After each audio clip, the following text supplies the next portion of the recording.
Morning class video virtual classes में मैं आप सभी का स्वागत करता हूं। सबसे पहले मैं अपना परिचय दे देना चाहता हूं। मैं देव सिंह पटेल, सामाजिक विज्ञान अध्यापक, राजा शारदा महिला इंटर कॉलेज, रावण सोनभद्र। आज एक वर्चुअल क्लास में मैं आप सभी से राष्ट्रीय अर्थव्यवस्था की जीवन रेखाएं इसी टॉपिक पर मैं आप सभी से चर्चा करना चाहता हूं। जैसा कि आप देख रहे हैं, राष्ट्रीय अर्थव्यवस्था की जीवन रेखाएं, ये हमारा टॉपिक है। अर्थव्यवस्था की जीवन रेखाएं में किसी भी देश की, वहीं आप समझ लीजिए, किसी भी देश की अर्थव्यवस्था को विकास देने में, गति देने के लिए जिन जिन कारकों की आवश्यकता पड़ती है, उन सभी पर विस्तार से चर्चा होगी। साथ ही मैं ये भी आपको स्पष्ट कर देना चाहता हूं कि किसी भी देश की अर्थव्यवस्था को आगे बढ़ाने में जो सबसे महत्वपूर्ण पहलू है, जो बिंदु है, वह होता है परिवहन और संचार। परिवहन और संचार। परिवहन को आप पहले समझ लीजिए। परिवहन क्या है? परिवहन का आशय यह है कि किसी वस्तु को एक स्थान से दूसरे स्थान पर ले जाने के लिए जिन साधनों का हम प्रयोग करते हैं, उसे परिवहन की श्रेणी में रखा जाता है। अब इसी से जुड़ा हुआ संदर्भ संचार भी है, क्योंकि आप जानते हैं जब परिवहन सही होगा, परिवहन किसी देश का मजबूत है, सही है, और उसके साथ साथ सूचनाओं का प्रवाह, सूचनाओं का प्रसारण यदि सही तरीके से होगा, तो उस देश का व्यापार बेहतर तरीके से आगे बढ़ेगा। वहां का व्यापार हमेशा गति रूप में रहेगा।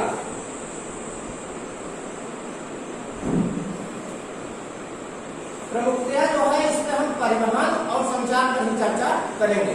जैसा कि आप सभी जानते हैं, परिवहन तीन भागों में विभक्त है। प्रमुख रूप से परिवहन तीन भागों में विभक्त होता है, जिसमें स्थल परिवहन, जल परिवहन और वायु परिवहन। प्रमुख रूप से परिवहन में तीन मुख्य बिंदु हैं: स्थल, जल और वायु। अब हम आगे इस पर बृहद रूप से इन तीनों पर हम चर्चा करेंगे।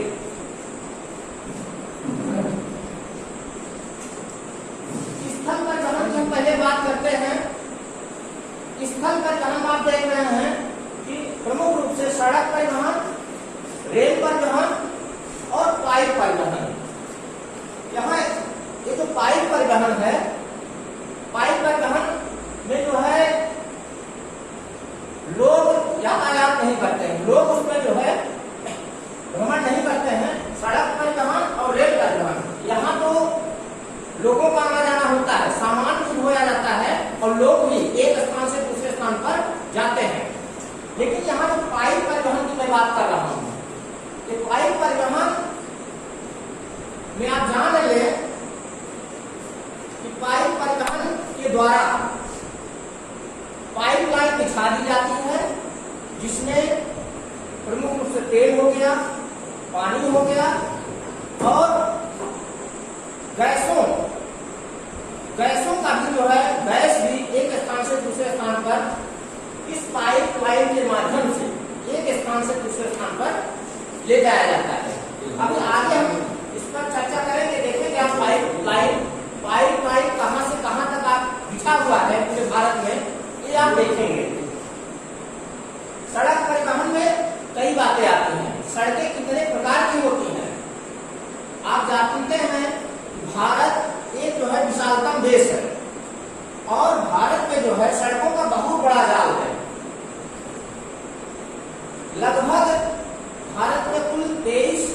किलोमीटर सड़क जाल है, 23 लाख किलोमीटर सड़क का जाल पूरे भारत में बिछा हुआ है।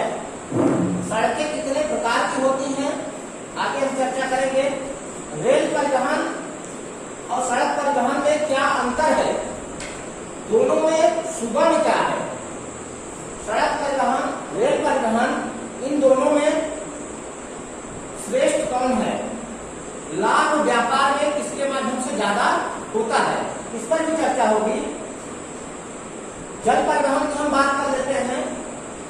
जल परिवहन से आशय यह है कि जल मार्ग के द्वारा, जल परिवहन से आशय यह है जल मार्ग के द्वारा लोग या वस्तुएं एक स्थान से दूसरे स्थान पर ले जाई जाती हैं। अब उसमें जो है नहरों के माध्यम से भी परिवहन हो सकता है, समुद्र के माध्यम से भी हो सकता है।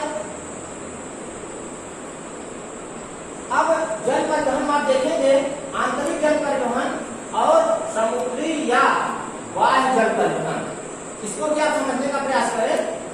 आंतरिक जल परिवहन करने का आशय यह है कि यह भारत के सीमा के अंदर ही, भारत के सीमा के अंदर ही जो नहरें हैं, जो नदियां हैं, उनके माध्यम से जो व्यापार होता है, जो लोगों का या वस्तुओं का आवागमन होता है, वह आंतरिक जल परिवहन के अंतर्गत आता है।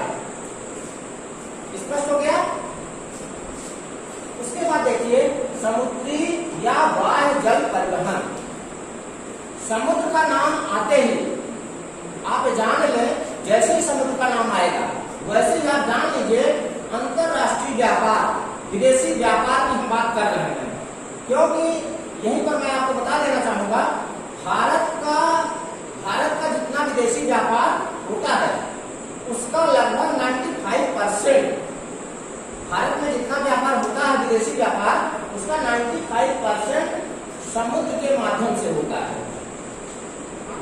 कहने का मतलब आंतरिक वाला घरेलू जल परिवहन के माध्यम से व्यापार होता है और समुद्र से जो व्यापार होता है वो विदेशी व्यापार कहा जाता है। परिवहन में जो तीसरे क्रम पर आता है वो है वायु परिवहन।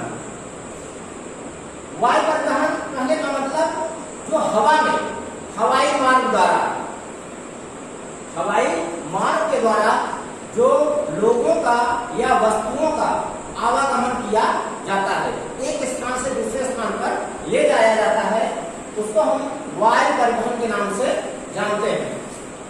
जैसे भी आप जल परिवहन में देख रहे थे आंतरिक और बाह्य वाला मैटर था, वैसे ही यहाँ भी घरेलू वायु परिवहन और अंतरराष्ट्रीय वायु परिवहन, इसको भी आप समझने का प्रयास करें।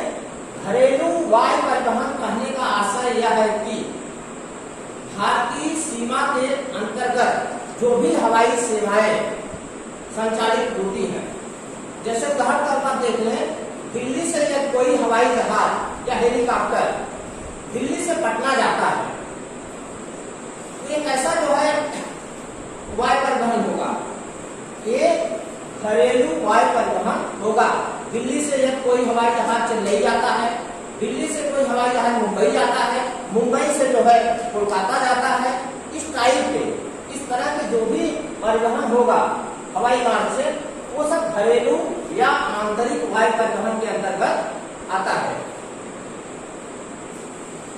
जल परिवहन में एक बात छूट गई तो हमें हमको बताना था, जल परिवहन के माध्यम से जो भी व्यापार होता है वह इन तीनों माध्यमों में सबसे सस्ता होता है। यानी यदि हम स्थल परिवहन के माध्यम से कोई भी सामान यहाँ से वहां पहुंचाने का प्रयास करते हैं, वायु मार्ग से अगर हम पहुंचाने का प्रयास करते हैं, उसकी तुलना में, इन दोनों की तुलना में जल परिवहन सस्ता पड़ता है, काफी सस्ता पड़ता है। इसीलिए मैंने बताया था कि जो भारत का विदेशी व्यापार होता है वह 95% समुद्री मार्ग के माध्यम से किया जाता है। वायु परिवहन में आप देखें तो दूसरा है अंतरराष्ट्रीय वायु परिवहन। अंतरराष्ट्रीय वायु परिवहन, इसके अंतर्गत आप देखेंगे कि एक देश से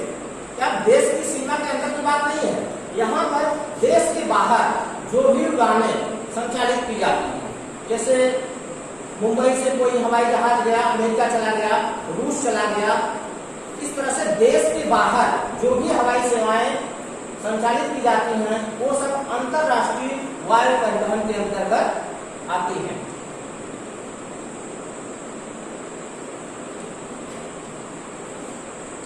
आपने देखा कि परिवहन 3 भागों में विभक्त था, स्थल परिवहन, जल परिवहन और वायु परिवहन।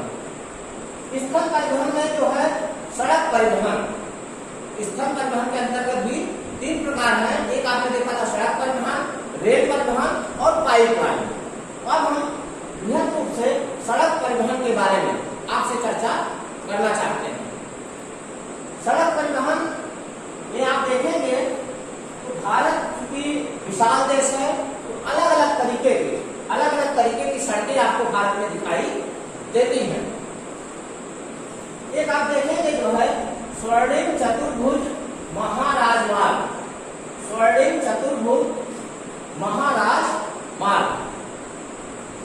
अब इसको स्वर्णिम चतुर्भुज क्यों कहा गया है?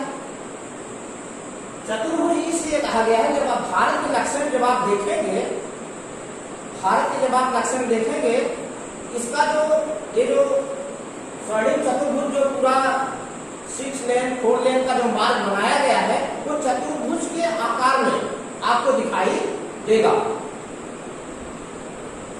इसकी जो विशेषताएं हैं स्वर्णिम चतुर्भुज की, ये भारत के 4 महानगरों को आपस में जोड़ देता है। इसकी चौड़ाई 4 से 6 लेन होती है। इसकी चौड़ाई जो है 4 से 6 लेन होती है और यह मुंबई से दिल्ली, दिल्ली से कोलकाता, कोलकाता से चेन्नई, यानी जो 4 महानगर हैं, महानगर तो आज की डेट में 6 हो गए हैं, लेकिन 4 महानगरों को आपस में जोड़ता है। इसीलिए जो है इसको स्वर्णिम चतुर्भुज महाराजमार्ग की संज्ञा दी गई है। अब आप सोच रहे होंगे कि हमारा जो टॉपिक था वो था अर्थव्यवस्था की जीवन रेखाएं। तो ये जो रास्ते हैं, ये जो राजमार्ग बने हैं इतने चौड़े चौड़े, ये किसी देश की अर्थव्यवस्था में इनकी बहुत बड़ी भूमिका है, क्योंकि आप जानते हैं कि ट्रकों से ही ज्यादा से ज्यादा सामान की ढुलाई की जाती है। यदि मार्ग अच्छे रहेंगे, चौड़े रहेंगे, सुगम तरीके से माल की ढुलाई संभव हो पाती है। स्वर्णिम चतुर्भुज महाराजमार्ग, इसको जो है NHAI, national highway authority of India कहा जाता है, NHAI। उसके बाद दूसरे नंबर जो आता है वो है राष्ट्रीय राजमार्ग। राष्ट्रीय राजमार्ग से आशय क्या होगा रहा है? राष्ट्रीय राजमार्ग का आशय यह है कि जितने भी आपके स्टेट हैं, जितने भी राज्य हैं, ये राज्यों को जोड़ने वाले मार्ग हैं। जैसे पटना बिहार की राजधानी है, महाराष्ट्र की राजधानी मुंबई है। यदि पटना से कोई राजमार्ग जा रहा है मुंबई, तो क्या है? वो राष्ट्रीय राजमार्ग की संज्ञा में आएगा।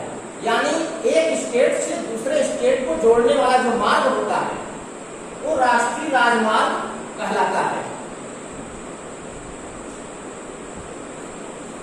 इसकी मरम्मत, निर्माण, देख-रेख का जो कार्य है वो सब केंद्र के अंतर्गत आता है।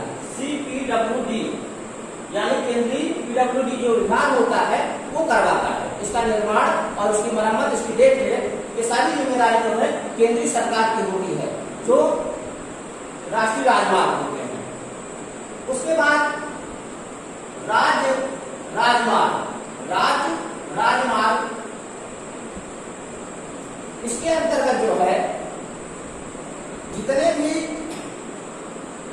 भी आपके जो है जिले हैं, जितने भी आपके जिले हैं, उन जिलों को जोड़ने का काम राज्य राजमार्ग करता है और उसकी मरम्मत, देखरेख का कार्य जो है PWD कराता है।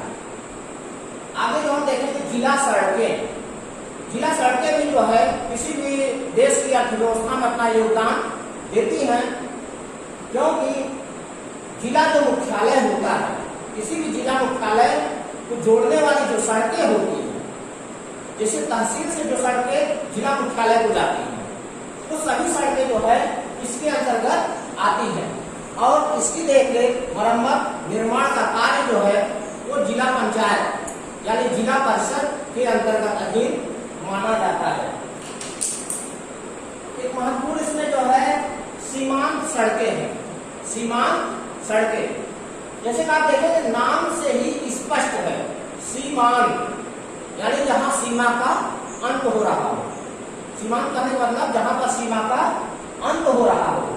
तो सीमांत सड़कें भी भारत में पाई जाती हैं जहां पर किसी राज्य की सीमा समाप्त हो जाती है या अन्य देशों की सीमा शुरू हो जाती है। ऐसी जगहों पर जो सड़कें बनाई गई हैं उनको सीमांत सड़कों का नाम दिया गया है। और आप देखेंगे इसकी देखरेख, इसकी मरम्मत का काम जो है वो सड़क सीमा संगठन, बॉर्डर रोड ऑर्गेनाइजेशन करवाती है, ठीक है।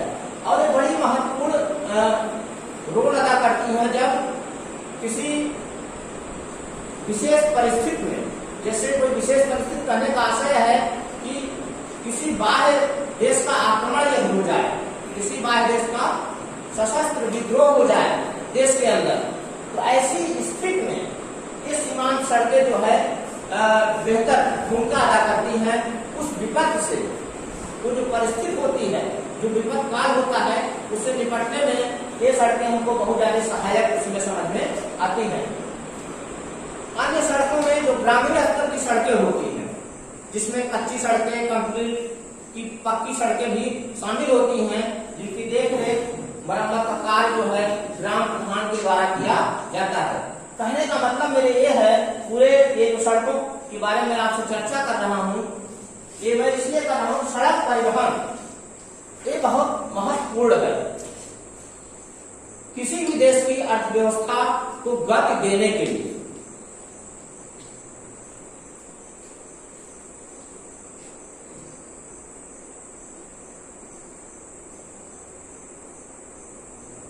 दूसरे नंबर पर आता है सड़क परिवहन के बाद हम रेल परिवहन के बारे में बात करेंगे। रेल परिवहन और सड़क परिवहन में जो मूलभूत अंतर है वो भी आप जान लें कि रेल परिवहन सस्ता पड़ता है।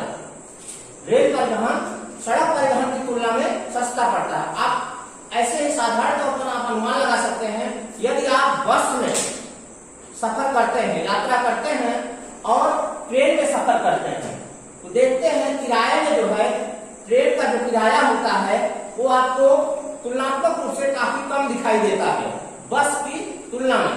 ऐसे ही जब सामान की ढुलाई होती है, जब वस्तुओं को एक जगह से दूसरे स्थान पर ट्रकों के माध्यम से ले जाया जाता है, तो काफी कॉस्टली पड़ती हैं तुलनात्मक रूप से जब हम रेल से उन वस्तुओं के एक स्थान से दूसरे स्थान पर ले जाना चाहते हैं, तो जो ट्रकों का किराया है वो हमको बहुत ज्यादा महंगा दिखाई देता है।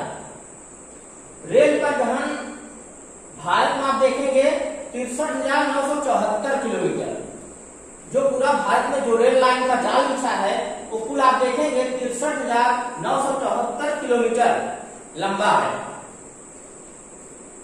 रेल परिवहन को पूरे रेल को जो है पूरे भारत में 18 जोन में बांटा गया है।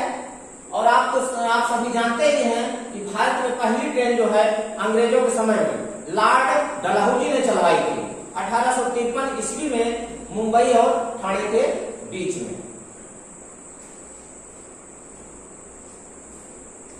दो पटरियों के बीच में जो गैप होता है, जो दूरी होती है, उसके आधार पर भारत में लाइनों का वर्गीकृत किया गया है। प्रमुख रूप से तीन तरह की लाइनें भारत में बिछाई गई हैं, जिसमें बड़ी लाइन, इसको ब्रॉड गेज भी कहा जाता है।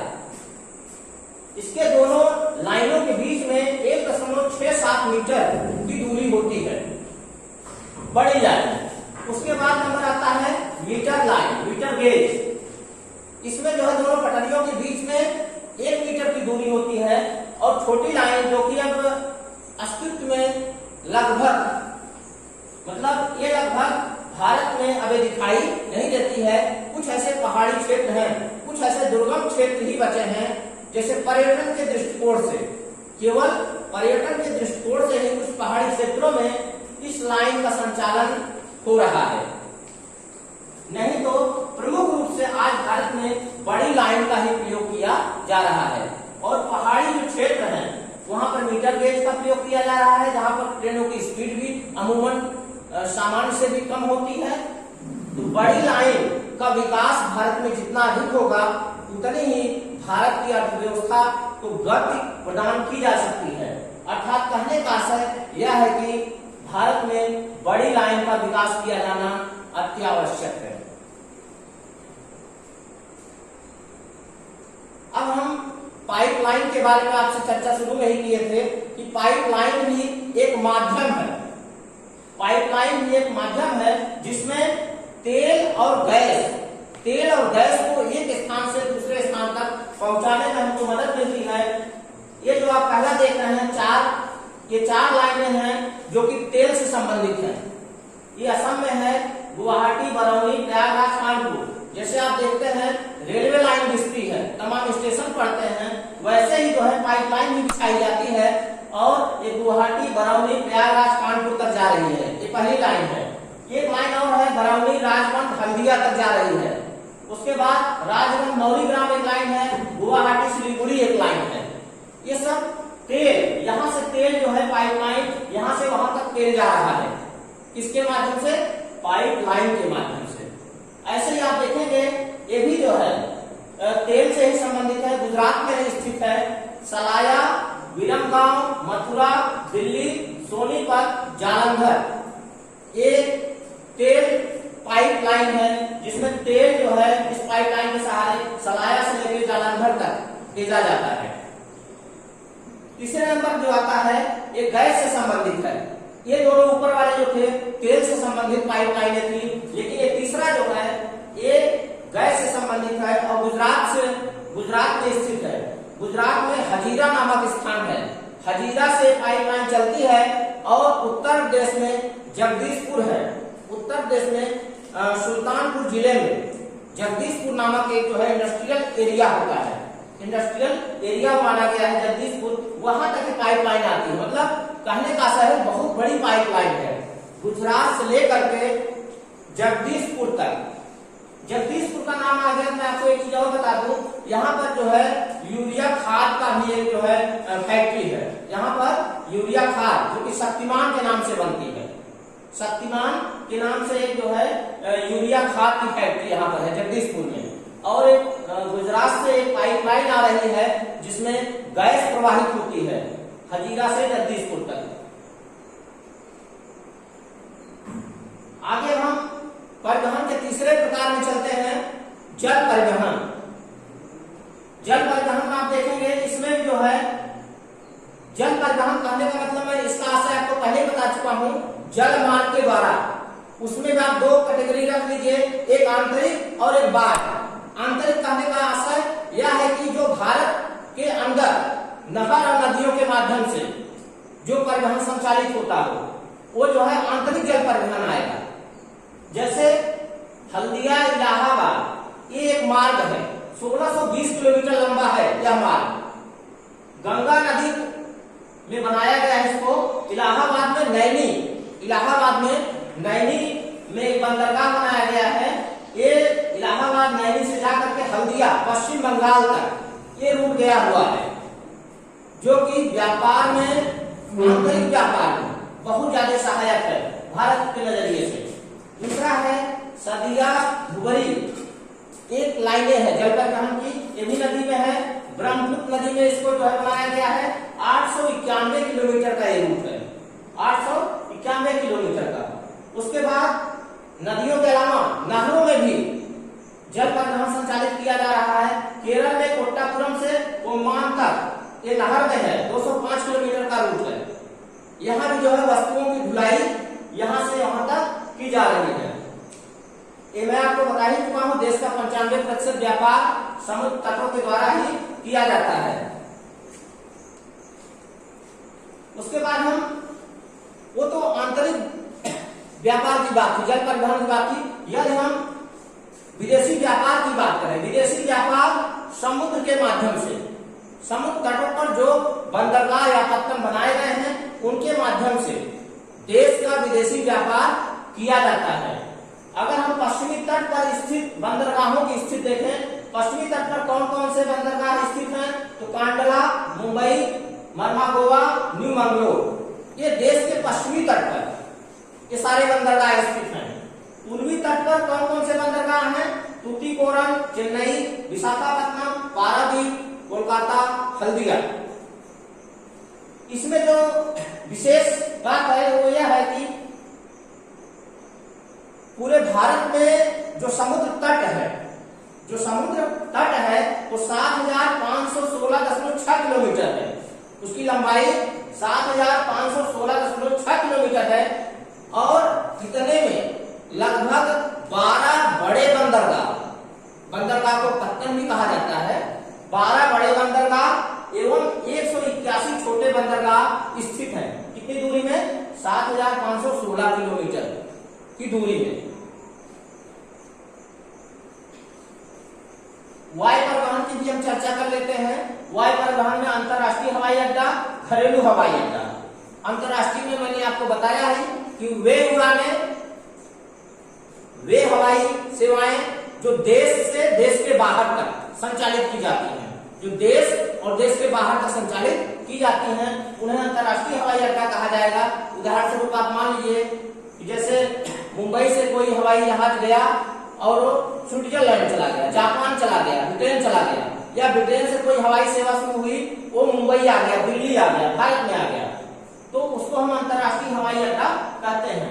घरेलू हवाई अड्डा क्या है, घरेलू हवाई अड्डा कहने का मतलब यह है भारतीय सीमा के अंतर्गत जो हवाई सेवाएं संचालित की जाती हैं उनको घरेलू हवाई अड्डा कहा जाता है।